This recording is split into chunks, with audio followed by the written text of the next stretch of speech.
अस्सलाम वालेकुम, क्या हाल चाल बच्चों। बढ़िया एकदम। आप सभी बच्चों को हमारे और आपके इस प्यारे से चैनल पाकिस्तान डायनेमिक वाले में खुश आमदीद कहते हैं। आज हम बात करने वाले हैं ऑसिलेटरी मोशन। हमारा चैप्टर नंबर 7th है, क्लास 11 का। तो फिजिक्स का टॉपिक है। आज हम बात करेंगे एसएचएम इन सर्कुलर मोशन। कि सर्कुलर मोशन जो है उसमें एसएचएम कैसे दिखता है, कैसे दिखाई देता है, उसके ऊपर बात करेंगे।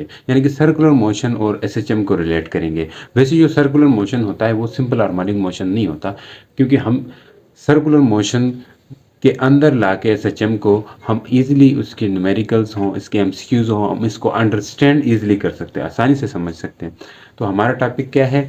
Circular motion and SHM. चलिए टाइम ज़ाया किए हुए बगैर चलते हैं अपने लेक्चर्स की तरफ। तो अभी हम बात करने वाले हैं क्या?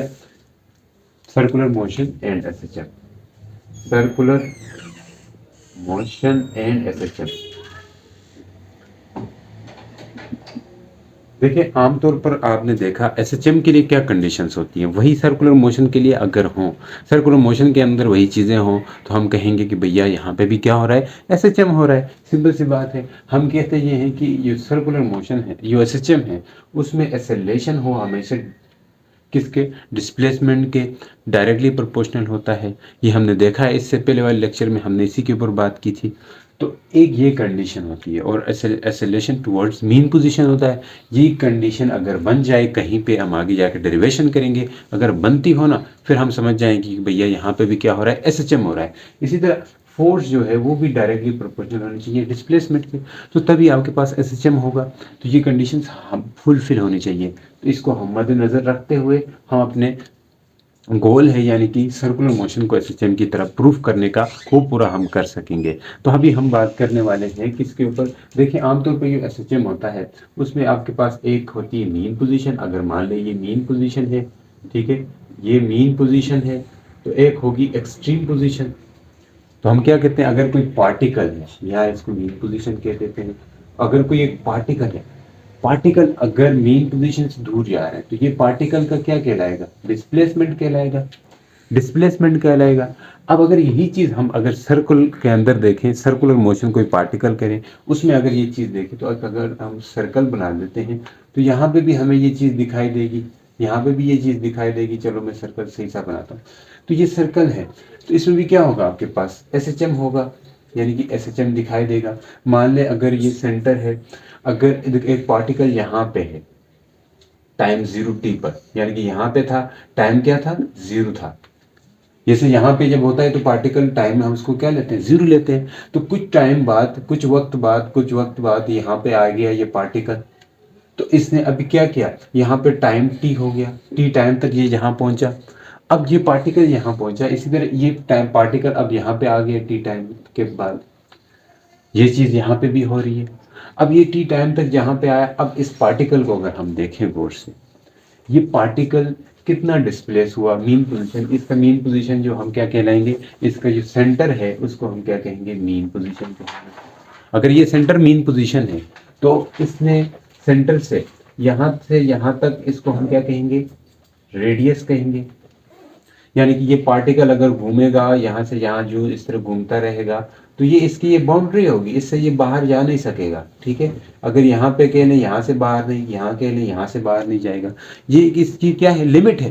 तो इसी तरह यहाँ पे एसएचएम में भी हमने ये देखा है कि एक पार्टिकल है वो अपने एक्सट्रीम पोजीशन तक जा सकता है, और जो एक्सट्रीम पोजीशन होती है उसको हम क्या कहते हैं? ए यानी कि एम्पलीट्यूड। एम्पलीट्यूड को शो कर रहा है, बिल्कुल कर रहा है। तो यहाँ पे भी ये पूरा क्या कहलाएगा? एम्पलीट्यूड कहलाएगा ए। तो ये क्या है? एम्पलीट्यूड है। ये भी क्या है? एम्पलीट्यूड है। तो हम कहेंगे कि भैया ये एम्पलीट्यूड है, ये पूरा ए है। तो इसने यहाँ से यहाँ तक आने के लिए हम इसकी प्रोजेक्शन देखेंगे, इसका साया। अगर ऊपर से कोई टार्च वगैरह लगा दें, ठीक है, तो हमें पता चलेगा, टार्च लगाएंगे तो इसका जो साया है वो यहाँ पे बनेगा, इस पार्टिकल का साया यहाँ पे बनेगा। इसको अगर हम एक्सट्रीम से ये यहाँ देखें, इसका ये रेडियस बनेगा आर। आर रेडियस है, रेडियस तो है, लेकिन ये असल में एम्पलीट्यूड है। क्या है? एम्पलीट्यूड। यहाँ से यहाँ अगर एम्पलीट्यूड है, ये भी तो रेडियस था, तो इस रेडियस को भी हम क्या कह रहे हैं? एम्पलीट्यूड कह सकते हैं। तो ये रेडियस भी बेसिकली क्या है? एम्पलीट्यूड है। है कि नहीं, एम्पलीट्यूड है। और यहाँ से यहाँ ये क्या चीज़ है, ये एक्स है, यानी कि इसका डिस्प्लेसमेंट है पार्टिकल का। अगर हम यहाँ से टॉर्च लगा के देखेंगे ना, जो भी सर्कुलर मोशन होता है उसको अगर साइड से आप देखते हो तो वो आपको टू एंड फ्रो मोशन करता हुआ दिखाई देता है, यानी कि एसएचएम करता हुआ दिखाई देता है। तो ऊपर से अगर टॉर्च लगाएं, इधर से सर्कुलर मोशन में मूव कराएं, तो इसका जो शेडो बनेगा वो कुछ इस तरह बनेगा कि यहाँ पे मान लें शेडो बन गया, तो ये पार्टिकल भी अपने उससे एक्स और वाई क्या करेगा, वाइब्रेट करेगा, और एम्पलीट्यूड होगा ये। यही चीज यहाँ पे भी फॉलो हो रही है भैया।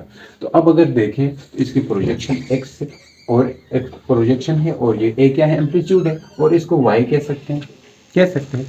अब हमें पता है जब कोई पार्टिकल, पहली हम चीज देखेंगे इसका एसेलेरेशन, फिर इसका वेलोसिटी प्रोजेक्शन देखेंगे। तो एसेलेरेशन का प्रोजेक्शन देखते हैं तो इसको क्या कहेंगे, एसेलेरेशन प्रोजेक्शन। क्या कहेंगे, प्रोजेक्शन ऑफ एसेलेरेशन, क्या कहें, एसेलेरेशन ऑफ प्रोजेक्शन।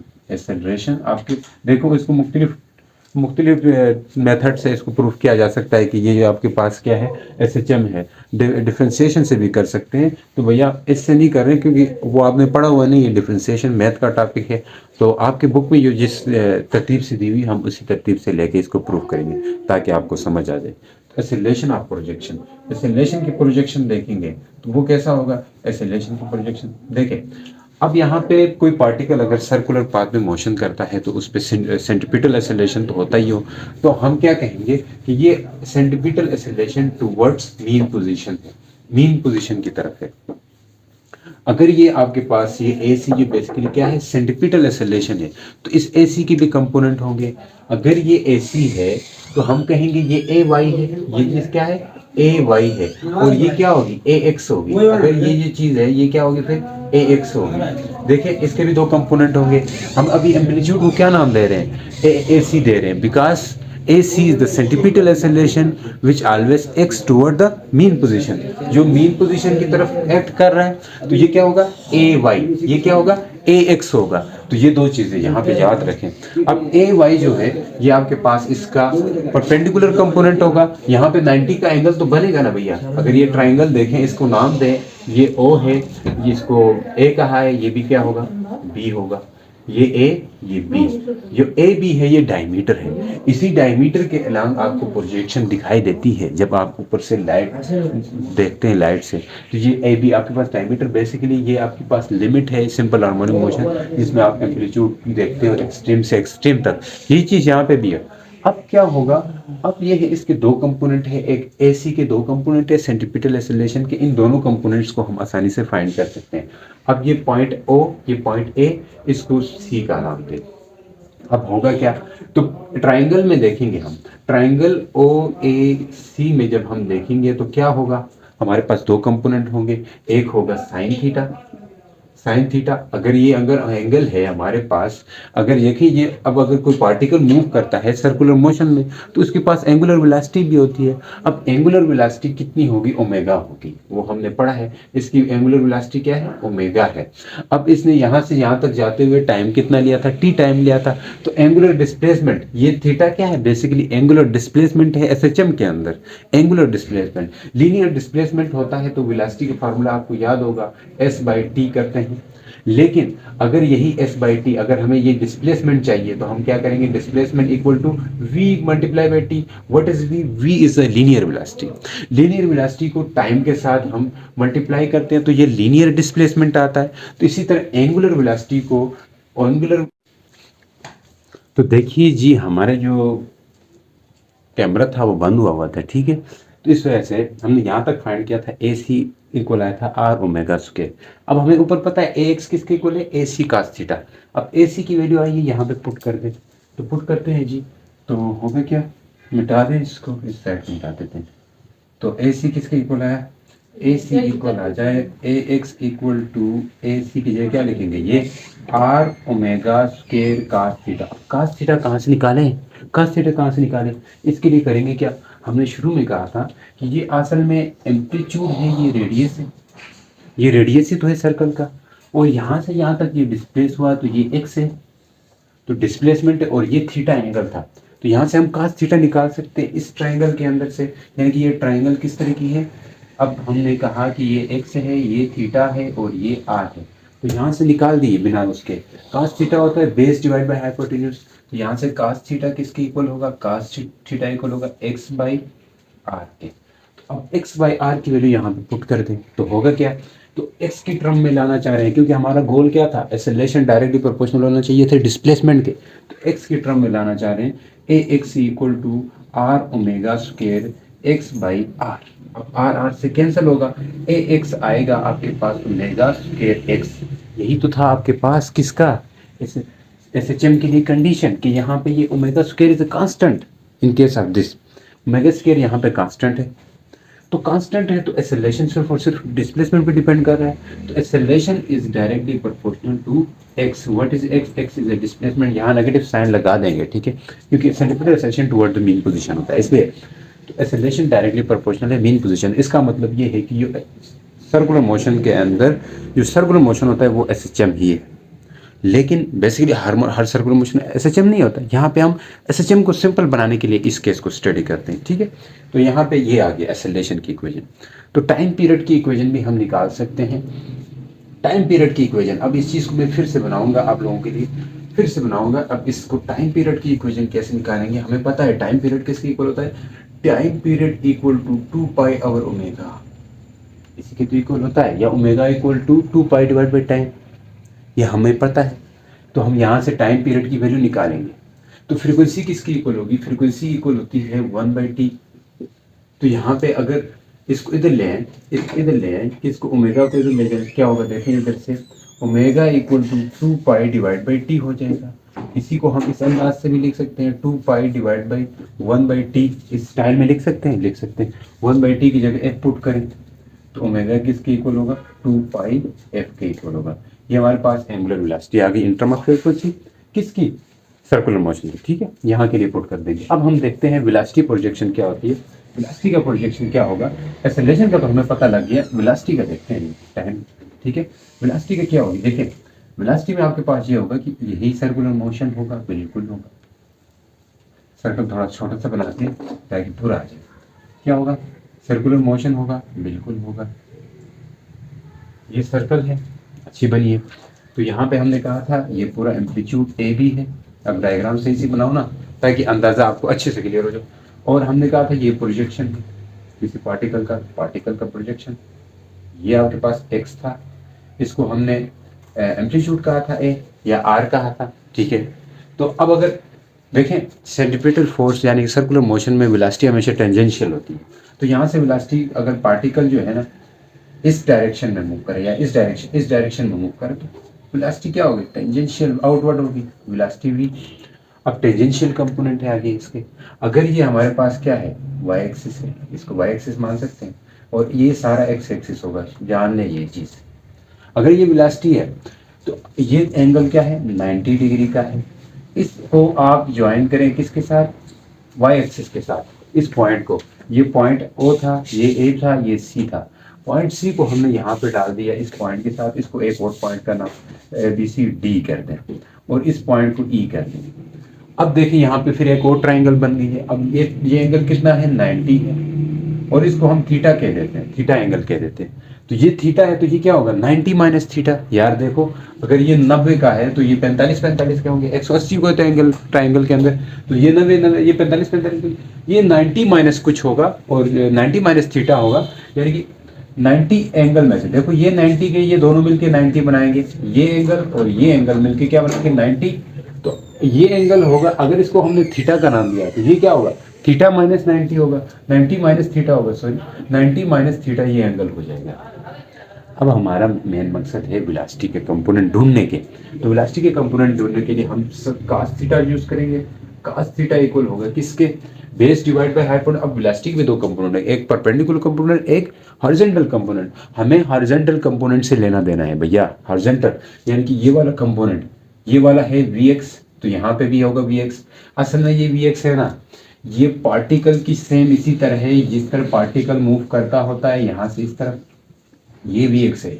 यहाँ पे ये Vx इसी तरह होगा। अब यहाँ पे जाएगा पार्टिकल तो उसका Vx इस तरफ होगा, इस अंदर की डायरेक्शन में। तो जिस तरह सिंपल हमारे मोशन में यहाँ से अंदर की तरफ Vx होता है, यही केस बन रही भैया, यही सेम केस बन रही। ये 90 माइनस थीटा। अब ये कंपोनेंट क्या होगा वी वाई, तो cos थीटा किसके इक्वल होगा we X divide by hypotenuse V, तो ये होगा we X divide by V, तो वी एक्स चाहिए तो वो क्या होगा वी एक्स इक्वल हो जाएगा V x equal to V cos theta, इसके बराबर होगा। अभी हमें पता है ये चीज वी कास थीटा।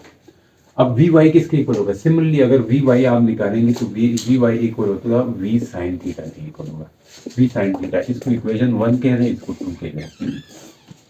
यहाँ तक समझ आई। अब ट्रिग्नोमेट्रिक रेशियोस आपने निकालने, आपको पता है sine square theta according to trigonometric ratio, trigonometric math पढ़ी है ना यार, ट्रिग्नोमेट्रिक रेशियोस क्या है, trigonometric ratio sine square theta plus cos square theta equal to 1 होती है। अगर हमें साइन की वैल्यू चाहिए साइन स्क्वायर थीटा तो क्या होगा sine square theta equal to 1 minus cos square theta, 1 minus cos square theta के इक्वल होगा। कॉस थीटा किसके इक्वल था, यहाँ से भी निकाला है, यहाँ से भी निकाल सकते हैं। कॉस थीटा इक्वल था पिछले केस में x बाई आर के, यही हम लगाएंगे यहाँ पे। अब कॉस थीटा के यहाँ पे लगाओ यार, एक नीचे इतनी वो है ना, तो ये क्या होगा साइन स्क्वायर थीटा इक्वल हो जाएगा 1 minus x square divide by r square, ये कॉस के ऊपर स्क्वायर है ना, यहाँ स्क्वायर है तभी ये हुआ है। अब इसका एलसीएम ले लें, क्या होगा sine square theta equal to r square minus x square divide by r square, simple सी बात है। अब आपने अंडर रूट लेना है, दोनों तरफ रूट लेंगे तो क्या होगा ये साइन थीटा आएगा, बिल्कुल आएगा, साइन थीटा इक्वल टू ये स्क्वायर के अंदर है तो ये अंदर ही रहेंगे, एक r square minus x square divide by r आ जाएगा, ये स्क्वायर रूट से कट जाएगा, इतना तो आपको लोगों को पता है। साइन थीटा की वैल्यू आ गई है। अब आपने किस चीज का इंतजार है वी वाई, वी एक्स का आपको पुट करना होगा। यहाँ पे देखें एक चीज वो क्या होगी कि यहाँ वी एक्स है, वी एक्स क्या होगा अगर ये थीटा है तो वी एक्स के साथ वी वाई होता है, वी एक्स जब आप निकालेंगे वी एक्स क्या होगा वी वाई साइन थीटा होता है, v x equal to v y sine theta. यहां से अगर वी एक्स निकालना है हॉरिजॉन्टल कंपोनेंट, वो किसकी इक्वल होगा, दो चीजें हैं यार, ध्यान से सुनना, ध्यान से सुनना, क्या है कि ये थीटा है तो इसके साथ बेस ये वाली होगी, यानी कि बेस क्या होगी ये वाली होगी, वी वाई बेस होगी, तो कास थीटा में ये वी वाई होगा, ये क्या होगा वी वाई, तो वी वाई किसके इक्वल होगा वी वाई इक्वल होगा वी कास थीटा के, v y v cos theta का बेस ये वाली होगी। थोड़ी सी गलती हुई भैया माफ कर देना, ठीक, वी वाई कास थीटा, यहाँ पे वी एक्स, आप अगर साइन थीटा का फार्मूला लगाओगे तो क्या होगा साइन थीटा के लिए परपेंडिकुलर तो ये है, तो साइन थीटा इक्वल टू मैं लगा रहा हूँ परपेंडिकुलर क्या है वी एक्स है, वी एक्स अवर वी, तो यहाँ से वी एक्स किसके इक्वल होगा वी साइन थीटा, ये इक्वेशन 2 हो गई है। अब इक्वेशन 2 में आप पुट कर दें साइन थीटा की वैल्यू, वी एक्स किसके इक्वल आया वी साइन थीटा के इक्वल, तो साइन थीटा की वैल्यू क्या है square root of r square minus x square divide by r, तो यहाँ पे पुट कर दें, put sine theta in equation, कौन सी इक्वेशन है 2 में पुट कर दे, 2 क्या है वी एक्स से लेना देना होता है, हमने कहा यहाँ से वी एक्स ही तो वेलोसिटी होती है पार्टिकल की। अब होगा क्या वी एक्स इक्वल टू, अब आगे हम चीजें देखेंगे भैया आप टेंशन न लें, v x equal to v ये आ रहा है, साइन थीटा की जगह क्या पुट करेंगे यही वैल्यू, ये साइन थीटा की ये वैल्यू पुट करेंगे, तो ये वी साइन थीटा की क्या लिखेंगे साइन थीटा की जगह लिखेंगे साइन थीटा आया है हमारे पास r square minus x square divide by r. अब v लीनियर वेलोसिटी है तो हमें पता है v इक्वल होता है आर ओमेगा के इक्वल, रिलेशन इन दोनों का, तो वी एक्स किसके इक्वल होगा वी एक्स इक्वल होगा r omega under root square root r square minus x square divide by r के, आर से कैंसिल, तो क्या आएगा v x equal to omega under root r square minus x square, यही आपके पास velocity की equation आ गई है इनके साथ। ऐसे जब जहां पे भी देखिए वेलोसिटी डिस्प्लेसमेंट के डायरेक्टली प्रोपोर्शनल है, तो मतलब क्या हुआ कि आपके पास ये जो सर्कुलर मोशन है ये एसएचएम को फुली फॉलो कर रहा है यार, ठीक है। तो वी एक्स किसके इक्वल होगा, ये इक्वल होता है असल में plus minus omega under root r square minus x square, यही फार्मूला होता है प्लस माइनस, क्योंकि वेलोसिटी जब आपके पास मीन पोजीशन की तरफ आए तो पॉजिटिव होती है, तब plus omega under root r square minus x square होगा, जब एक्सट्रीम की तरफ जाएगी तो वेलोसिटी डिक्रीज होती है, तो तब माइनस होगी, तब वेलोसिटी माइनस में आएगी। मीन की तरफ आए तो वेलोसिटी पॉजिटिव होगी, इसलिए पॉजिटिव माइनस का साइन लगाते हैं। तो उम्मीद करता हूँ आप लोगों को समझ आई होगी। तो इसके एमसीक्यूज यार वो भी हम बनाएंगे, ठीक है। आप लोग हमें सपोर्ट दीजिए भैया। साथ साथ आगे जो एनर्जी क्या होती है, कंजर्व रहती है इस एचएचएम के अंदर, ये चीज़ के हम डिस्कस करने वाले हैं। तो मिलते हैं नेक्स्ट लेक्चर के साथ, बनी रहिएगा हमारे साथ। अल्लाह हाफिज़।